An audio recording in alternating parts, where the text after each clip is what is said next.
All right, Survivor Indianapolis Advantage Island episode 3 is live. It's out there. It is there for your viewing pleasure. If you are watching this and haven't seen that, go watch that first because we're going to talk about the episode here and we're going to break it down. Once again, the host of Survivor Indianapolis right here, David Cole, and Alice Golden, my co-editor of the season, and lots of other things too, including friend. So I'll add that in there.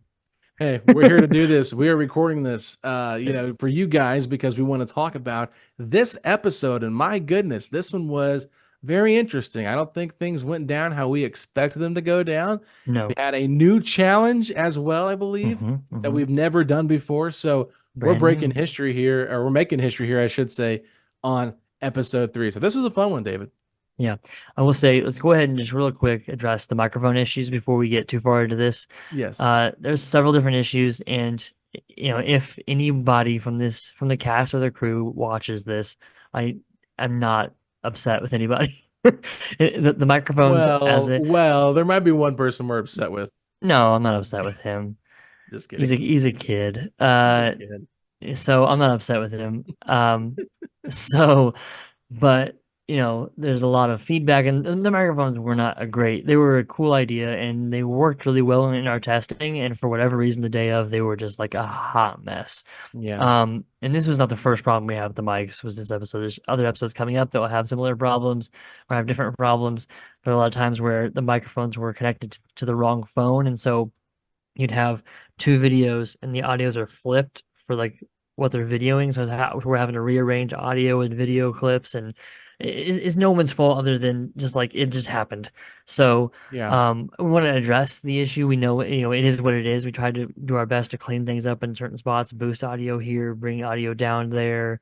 At some point, though, it's too much work to really make it really, really good, given what we got, the audio that we have. And so, it is what it is. But hopefully, we will learn from this and have better audio in the future. Yeah, and I will say there's been some fun editing here on my side that I've been able to do the voiceovers for Sure. Yeah. challenge examples before the That's kind challenges of played by fun. the tribes. And we haven't talked about that. And I'm just curious, if you guys are watching this on YouTube or on Yeah. Facebook, let us know in the comments section below if you guys like how we did those so you kind of understand maybe how the challenge works a little bit better before the players start doing it. I like when they do that on the actual show Survivor. So we had talked about doing those on our testing day and kind of seeing how things work. But yeah, the microphones were just a great idea that didn't completely come through for us. And there were times when the mics worked out great. Yeah. There's other times when the mics really let us down because of, like David said, and we had probably 4 or 5 sets of mics out there, and I think it four. and it just seemed to like there used to be like some cross wiring things like that, and it's just technology sometimes happens, and so Hmm. it can be your best friend, it can be your worst friend, and so some of the videos that we have out here, there's just no audio, and it was crazy because they would work for the first couple scenes the first couple of episodes that we did. Couple hours later, nothing really changed, and all of a sudden the mic just doesn't sync up correctly. So it's you just got to deal with it, and hopefully we made the most enjoyable episode for you with what we had, and Yeah. hopefully my audio voiceover at Advantage Island did not take away from the fun that happened No. out there for those two players. No. So let's dive into the challenge. Yeah. So slingshot challenge. I'm pretty sure I got the idea from this from watching a different LRG. I would give credit to the people, but I don't remember which one it was. It could have been Surviving Bloomington, but I honest to God don't remember now. I watched way too many of these to get ideas. I watched from other states and from Indiana, local Indiana, different LRGs. I've watched a lot of different stuff. So, um, if somehow someone's watching this that did that on their season, thank you for letting me see that because it was a cool idea, and I felt like it worked as a challenge. I felt like it worked really well. I felt like we could do a couple of things better on the videoing of the challenge. We got really lucky that whoever was videoing the catches overall, whoever's doing the catches on Mason and Drew's side did a really good job. And then the other side was like not quite as strong, but I think it was just because we didn't have enough people over there. I don't think there was somebody over there. So I'm pretty sure we had one person videoing each uh, Right. slingshot person, and then only one person in the outfield, and that was a mistake on my part or whoever's part that made that Yeah. call. So, Yeah. but other than that, that was a Sometimes, great challenge. yeah, I mean, sometimes when you're doing these challenges, you're getting them ready, you're not thinking about, oh, how many video cameras do I need for this in the moment, because you're just worried about making sure the challenge is done correctly, Yeah. fairly. We're not really always worried about who's videoing and making sure everybody is like following the schedule. So it is what Videoing is it is. secondary. The Yes. game is the priority, really. Yeah, we want to make sure the players get the best of us, and we don't want to overdo the video where they're not getting the best of us. So, Mhm. but yeah, I will say this was a super fun challenge. I thought, how are they going to pick who goes out in the field to catch and who goes out, who's going to be the one shooting the balls from the slingshot? And we tested quite a few different balls to see which ones fit the best, and the wiffle ball was the best. So it's what we ended up using. We tried tennis balls, and they were launching way too far. So That it might was have a been lot of fun, but it might have fun. been dangerous. It would have been dangerous, and maybe we do that for a later game. Maybe some dodgeball with tennis balls and a slingshot, something like that. Who knows? Like, if you guys have any challenge ideas too, let us know in the comment Let section. us That'd be know, fun. yeah. We're always looking at trying to make things fun and do some different things. But I thought that Siakam had a great strategy with Adrian as the solo girl on their side catching the ball. Because Hmm. if there's anything I could say about this challenge, my man Seth was afraid of defending a woman. So I I think he respect him that was. he did not want to cross a line here by Sure. defending a woman. But at the same time, you could tell this was an advantage for Siakam, and what helped them get out to a bit of a bigger lead and put Sheway in, behind the A ball. Yeah, 'cause I think I gave him the opportunity to like speak to that and use it as an excuse. I was like, I asked him the question at tribal council, and he did not take that, which is fine if he doesn't like it. I also kind of respect that he was not willing, did not want to be like, oh yeah, he didn't want to blame him on that. He just wanted to be like, yeah, this we lost, whatever. And Yeah. there were other complaints that were levied, but like ultimately, Adrian got two catches, and and then who Drew got two catches, and that was 4 of the 5. And there was multiple rounds where Adrian and Drew got a catch on the same round. Hmm. And so I think that a couple of things happened that led to a Siakam victory here. One of them, as you said, I think that Seth was a little bit more passive on the defensive side of Adrian than he would have been if it had been a man. He also was covering two people instead of covering just one, which is a strategic error by his tribe. If he said it in the tribal council, he was like, I couldn't cover both of them. I would lean one way and then they would shoot the other way. And I was like, okay, well then either you need to play the middle and try to hope that you're fast enough to get over there. And if he's not, then he needs to swap out with Chris. Because later on in the challenge, Chris ends up much more towards Seth and Seth's Hmm. side. At the beginning of the challenge, Seth is guarding Drew basically and is not doing a great job on Drew. And that's the thing is like uh Seth thought that Drew was being aggressive on defense, and I was Yes. watching Drew. I was like on that side specifically watching that group, and I was like, did not see anything that I felt like was overly aggressive. Like, I said explicitly football defensive pass interference rules. So like, if I think of football, it's one of the most physical games out there. So I didn't say you couldn't touch anybody. I just said you could not, break those kind of rules. And the first catch Drew makes, Chris is all over his back. Mm. And Chris also eventually tackles Eli on a catch. Now, I think he did it because he knew that Eli had already caught it. And it was like just a last ditch effort. And, whatever happens, happens. But like, it wasn't like their team wasn't playing aggressive. I mean, Yeah. Mason's diving for balls, and I think that was a little overblown. And I don't think, and that's the thing too, is that Drew was on the opposite side of the field from Seth. So I understand maybe you saw a couple times that Seth, because Drew did play some tough defense a couple times that could have potentially won his team the game. On top of making a couple of really good catches. Yeah. So like I get why you'd be frustrated if you either misunderstood and didn't realize you could play that aggressive, or you felt like you couldn't because you have a woman there and you're a little bit nervous to be too aggressive and to, bump her down or that kind of thing. And, it just changes the complexity of that. And maybe we should have thought about that ahead of Yeah. time. But we didn't. Well, and we talked about those who probably should have matched them up gender wise. Okay, this is who Sure. you're guarding, defending, plus you're scoring and whatnot. But we had both tribes shooting at the same time, so you Yeah. have that's what made it interesting is, for the Siakam tribe, they had two people catching from Neil who was shooting and only one defender for Sheba. And on the other side, you had the same thing, but it felt like Sonya was only trying to go to Mason with the Hmm. way she was kind of shooting it, where, Neil would go to either Drew or Adrian, but it seemed like at times it was easier to go to Adrian because of her lack of defense there. And I'll just say this, Adrian's tough. Adrian's not somebody She's that's gonna be upset if Seth were to play a little more physical. And I just think at this point, Seth kind of throwing Drew under the bus, saying, "Well, he was playing too aggressive." It yeah, was very passive aggressive by Seth. Let's just be honest, Seth. You just weren't sure. aggressive at all. That's not your personality, and that's okay, man. We love you. We think you're great. You're awesome. You're gonna be a dentist. Like, come on. There's nothing not to like about Seth Frankie, but in this Sure, sure. moment, Seth just looked like he was lost out there. It looked like he was out there picking dandelions in left field because he was afraid of interfering in the game. So he should have just been more aggressive, and that's why Chris comes over and Chris like jumps in front of Adrian, tries to catch one. Hmm. Adrian actually did catch what would have been the fifth point, but Chris called it out. She was above the She was line. above the line. Yeah. So, Chris don't care. Like at this point, Chris hates No, losing. You can see it in you can. Chris. Like Oh, he tackles Eli at the end and starts laughing, but it was more of like I'm so yeah, annoyed that we just lost again. And I think he was low key. He won't say it.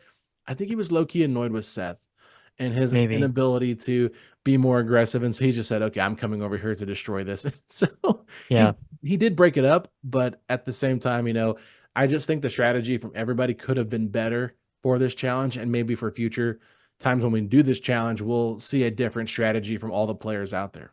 Yeah, and I think so. One other thing to mention that hasn't had a reason to be brought up yet, Adrian Butler cut her hand open Yes. like the week The before. day Like it may of have, or the day no, before. no, no, no, no, no. It It wasn't? was no, because I thought it was that Friday I think it before. was exactly a week before. Okay.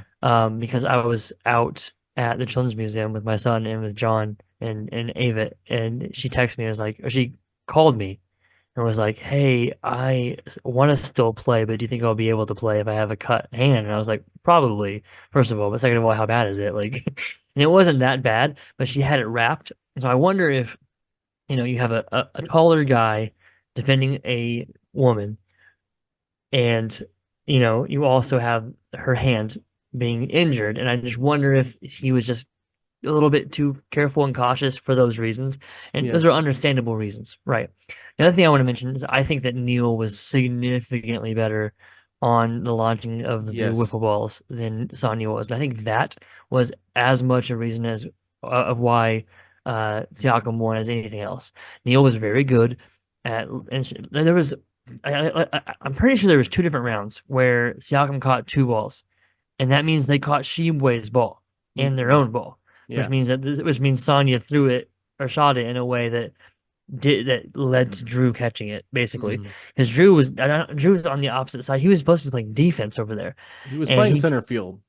well, yes, but he was on Sonya's side. He wasn't like he was like in the middle of the two shooters. He was on Mhm. Sonya's side and caught two passes from Sonya's slingshot.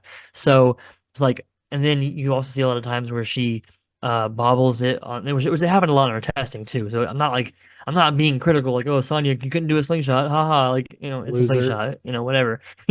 No, it's just like it's what happened though. She would pull it back and it would fall out of the slingshot before the slingshot would push it out into the outfield. And that I think led to her having to I think then she's like feeling rushed. Like she has to reload and shoot it really quickly. And she's not like taking time to aim always because she's like, oh, I just messed up. I need to hurry up and do it again. Because for the rules, it was like I didn't say like, oh, if you mess up, you have to do it immediately. But I was just like, we're gonna shoot at the same time, and then we'll reload, and then we'll shoot at the same time, and you'll shoot when I say to shoot. And so I think that she just felt rushed by me saying shoot, and then it falls out, and she's Yeah. like, oh, I have to hurry up and shoot it now. When really she could have taken whatever time she needed. I just didn't make that explicitly clear. But I think that she rushed herself on top of already having a little bit of aim issues here and there at the beginning. Because it was the first I think it was her first two or either her first two or two of her first three tosses were caught by Drew on the Yeah. other tribe.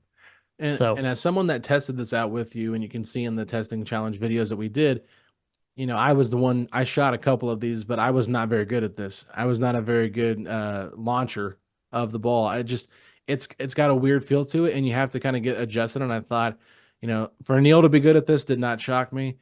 So no, I just think that it's one of those things where you have to kind of figure out the right way to shoot it as well to kind of get more Yeah, control on it. And so that's a good point because I mean Neil had some great shots to Adrian. It wasn't like he was all over the place where he Sonya was was just really, like really good. launching. So maybe if they were smarter, it might have made more sense to maybe put Sonya out there on Adrian to kind of defend her, and Or then maybe have have her, Chris maybe, shoot. yeah. And I told them they could switch out at any point in time. They could switch. It wasn't Yeah, like they were locked in. They could switch out where they were in the outfield. They could switch out who's shooting, who's like pulling the slingshot versus who's holding the sides. Or you could yeah, switch from the outfield to the slingshot. You can do whatever you wanted to do. So yeah, they both teams just kind of just stayed where they were, and it worked yeah. for one team. So And I will say, if we want to go back, as you mentioned, I think the first episode, this was supposed to be 16 players for the yeah, season.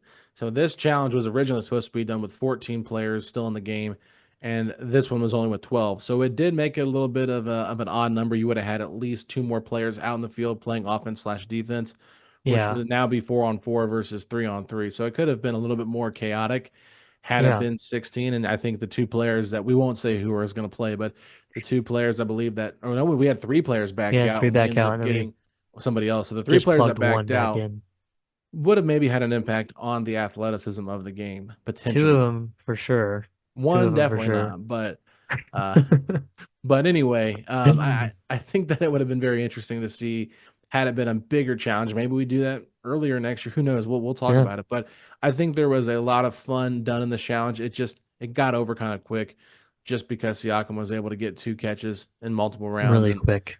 when you only go into five and you get two back to back, you only got to score one more. Yeah, and in our testing, it was like we didn't feel like it was extremely easy to catch when we had three people, four people out in the outfield, and they had when the plan was they'd have like you said much more. They'd have eight out there, and end up only having six, but whatever. Yeah, I think overall though, pretty good challenge, and just wanted to address our thoughts as well as some of the players' thoughts in the moment from that challenge. Yeah. So, Advantage Island, unfortunately, like you said, we don't have audio from that, and there's Well, really I want to know who won the challenge here because we've seen some really competitive challenges here at Advantage Island. Do we know who won the challenge here at Advantage Island? no Why not? Tell us a little bit more, David. I'm setting you because up here. There was no challenge. there was no A challenge. twist to Advantage Yeah. Island. So twist, and then we kind of did this for one to speed up Advantage Island a little bit, and this was a plan from the beginning. It wasn't like a on the fly audible, But we realized there could be situations where people are gone from the tribe for a little bit too long, and then maybe you feel like you have to give them extra time to strategize, and it can make things drag out, whatever, whatever. So we were like, well, what if a few different times we give them information, right? So one of them, this one here, we gave them the information that in the next challenge there will be hidden advantages, one for each tribe, and so they know where the advantage is hidden, and they can do with that information whatever they want.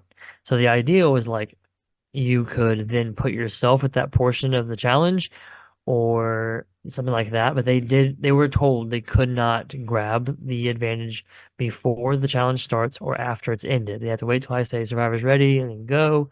After go, they can grab it and they can, or they can wait. But if they wait, they cannot grab it after I've said, Siakam wins immunity or Shibwe wins immunity, whichever tribe wins immunity. So at that point, they can no longer grab it. And so they have this information, um, and then we'll have to wait and see how that plays out Yeah, next because it episode. doesn't do them any good right now for the vote No. out. So we know that Siakam wins immunity. Sheba is going to the tribal council. The last two people that have gone to Advantage Island have been voted out. And here is poor Cameron at Advantage Island with his brother, of all people. Really feels like this is a massive target on his back. Yeah. And And he feels that way. He says that in yeah. the episode. And so if history repeats itself after the first two episodes, my gut is saying, oh man, Cameron's going to be toast at tribal council. Hmm. And so I'm kind of getting myself ready for that. But I do know that he does have a pretty good relationship with Mason, who was in charge pretty much of the last vote out. So I'm kind of thinking if it's not Cameron, it's got to be Moretta or Chris, just because these were the two that were on the out of the vote when Anna got Hmm. voted out. But David, what happened? Because neither of these things, not any of this stuff None of those happened. things happened. Yeah. And we get a random vote out here for a guy that was just getting picked on, I guess, this whole episode because I Yeah. feel bad saying it now, but This is the guy that gets voted out as the guy that wouldn't play defense on the girl. And I don't think that had anything to do with it. No, it didn't. That's what's crazy. Yeah, they voted off the swing vote from last round, and I don't know if Seth even really realized that he was the swing vote last round or what that even means. We have all these people, and I'm not saying that to be critical I of know, any. I know. We have lots of people that just don't know Survivor really well, and so a lot of times these Survivor terms just kind of come out of my mouth because I'm very well versed in the real show and in podcasts and in LRGs and in all this extra nerdy He's a stuff nerd, that. ladies and gentlemen. He is Oh a yeah, nerd. surprise, surprise. So I've, I understand some like so with Seth. I think that ultimately it came down to the fact that for whatever reason, Mason didn't see him as a core part of the alliance and saw him as expendable. And I don't understand why he did not target Moretta. That's where I was confused a little bit. I think that um, he, I don't know if there was a little bit of distrust with maybe Moretta did win and Bailey lost. Like, I don't know if there was like had it from last round. I don't know if he was nervous about that. Um, well, from what I did pick up, that basically this is how it went. Seth wants to vote off Chris. Moretta wants to vote off Chris after having Yes. just worked with Chris because she sees him as a big threat. And the thing was, I think that like her working with Chris was a little overblown. Again, this is part of why I don't think that Anna and Moretta actually talked to Chris about who they were voting for. I think Yeah. they just both happened to default on the same name. I Yeah. think they just like were voting for the same person on by coincidence, which is crazy because it almost cost Cameron the game first round. Yeah. Um, I will say but this. I don't think it was planned. I think Chris thought he was in with Moretta, but I don't think Moretta was fully Yes. in with Chris. And that is a testament of how good of a game player she is because her confessional was great here Hmm. with what decision she's going in. She said, I'm voting out Chris. Yeah, she's all ready for that. And so she wants to vote off Chris. Seth wants to vote off Chris. Chris wants to still vote off Cameron. He sees the logic in like, and from his point of view, he had worked with Moretta. She's still in the game. He talks to Mason and talks to Seth, and they seem to be cool with Cameron because they're playing a good social game and not saying no. They're lying to him. Or at least Mason for sure is because Mason's working with Cameron pretty closely. So, I guess Chris's issue here is just trusting Mason is a problem because there's logic there, but also you need to realize that like Mason's clearly working very closely with Cameron and he like helped save him the last time we were at tribal council. It's probably unlikely he's just gonna just cut him all of a sudden. Right. And Mason makes that same argument to Sonya because Sonya's like, well, should we do Cameron? And he's like, no, he's one of our numbers. He's like a vote for us. He's with us. Like we need to keep him. And Yeah. so the three And of she them. once again said, he's a good team player. Yeah, yeah. I want to like I don't know if it's intentional, and maybe it wasn't, I but don't it think it worked. was. But she comes across like, oh shucks, I don't know what I'm doing. Like I'm just here for fun. Like, I mean, she like in I the think first that's how she episode. really felt, to be I mean, honest. I think so too, I think it was but genuine. but it worked for her in the game, Yes. which is funny because I said the opposite of Bailey and Anna that them downplaying their abilities. The difference was Sonya was downplaying her abilities as a survivor player, her abilities as a social strategic player, not her abilities in the challenges, which is what they Mhm. cared about, which is what the tribes cared about.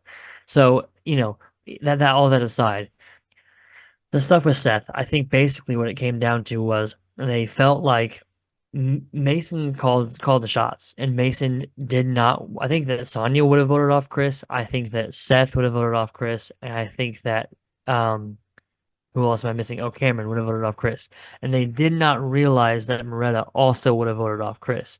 And this is Mason kind of controlling the information a little bit controlling the alliance a little bit because if Seth had talked to Moretta enough, or if Cameron had talked to Moretta enough, that may have switched the vote to Chris because they didn't need Mason. They could have voted. It could have been Seth, Sonya, Moretta, and Cameron. Cameron. That's enough. And they don't even necessarily need Sonya if they could have gotten Chris to vote for Cameron. They could have done a Sari Fields 3-2-1, which would have been just like. Yeah. But you do Seth, Moretta, and Cameron vote for Chris. Sonya and Mason vote for whoever they want to vote for, and and then Chris was for Cameron. So And it's I think three we need to three bring two up one. this point too. It was back in episode 2 at the beginning after Sheboy went to tribal council with the opening confessionals. Cameron Yeah. thought Sonya voted for him Yes. because Moretta wrote Kramer, and that's what Sonya has always called his family by their Hmm. last name. So he thought, oh, she's not in our alliance. And so when you see Mason and Sonya talking a little bit, and Cameron's not a part of that at the time, it makes Yeah. you wonder, maybe Cameron was like, I could be getting some cold feet here, but he really trusted Mason, but I just don't think he fully trusted Sonya either. But he was gonna go with Mason no matter what. Yeah. But you're right. I mean, Mason was the one controlling things here, and it's almost like he traded in his swing vote from Seth to Moretta, which was an interesting move by him because I feel like at this point Moretta had proven she was a bigger threat. She was a stronger person in this tribe, but I couldn't really make out what they were saying. But if you watch on their way to tribal council, Mason is telling Moretta to do something, Yeah. and Seth kind of like He's right slowly there. he slowly gets right next to him, and they kind of stop talking. And so that was maybe a little bit of a, oh, this is what's about to go down. Mm-hmm. But it was interesting to kind of see how Mason just kind of like on the way to tribal council was able to maybe kind of convince Moretta to flip from Chris to Seth, because then it could, like you said, it's free fields 3-2-1. That would have been very interesting. Yeah.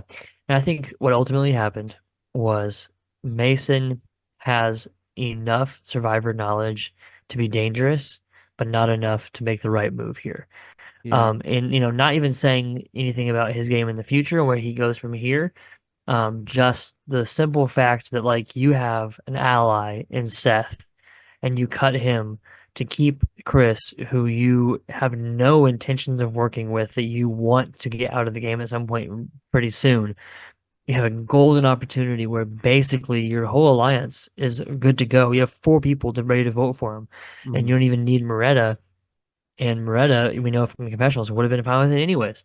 Yeah. Uh, and because he's worried about challenge strength, that that is what I believe swayed his decision to go off of Chris. Mhm. Now, that doesn't mean why then Seth, but and I just think that like you have to know this is a roughly 12-hour game. This is a, you know, 5, 6 rounds and then the 7 rounds and then the merge. Like when and you're already 3 rounds in, are you really should you still really be this worried about challenge ability? You have to be thinking of swaps coming at some point in the next round or two.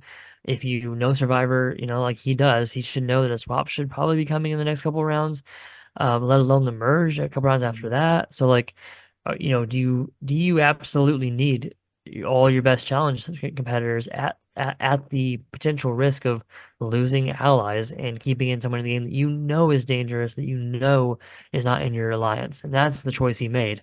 Mhm. In terms of why Seth, I think it was just a matter of like that was what was left. I think that he knew Chris was voting for Cameron, and that was going to happen no matter what. So then I think that for whatever reason, either Cameron or Sonya did not want to vote for Moretta, and I don't know why. I don't know if maybe Moretta was able to convince Cameron that she didn't vote for him, and he still thought it was Sonya, even though that wasn't true. But he thought Moretta did vote for him though, so I don't know exactly why they would not pick Moretta and why they picked Seth instead. Outside of the simple fact that like Chris alluded to, these players all come from connections to me, mostly through our church. Yeah. And Seth, as only he's actually from Texas and is here for dental school, and so he has been around for long enough that he has connections and he knows people. But like Seth, like Chris alluded to, is kind of like he said, I hate that we're potentially going to be voting off somebody who has been around less time than all the rest of us have. So that could have been a part of it. Yeah. And here's what I'll say. I think the bottom line is you could probably make the case that Cameron was the worst player attribute to the tribe in terms of physicality and challenges. But at the same time, Mason had that connection with him. They were Mhm. really strong, and he just went to Advantage Island, found out information of the game, and I'm And, not and sure if and we Cameron wouldn't tell him. He said I think it's in my best interest to hold on to that information right, until after tribal council. yeah, and So so he says that to Mason. maybe that's a great play by him to kind of keep him around longer, so Mason can now get this information.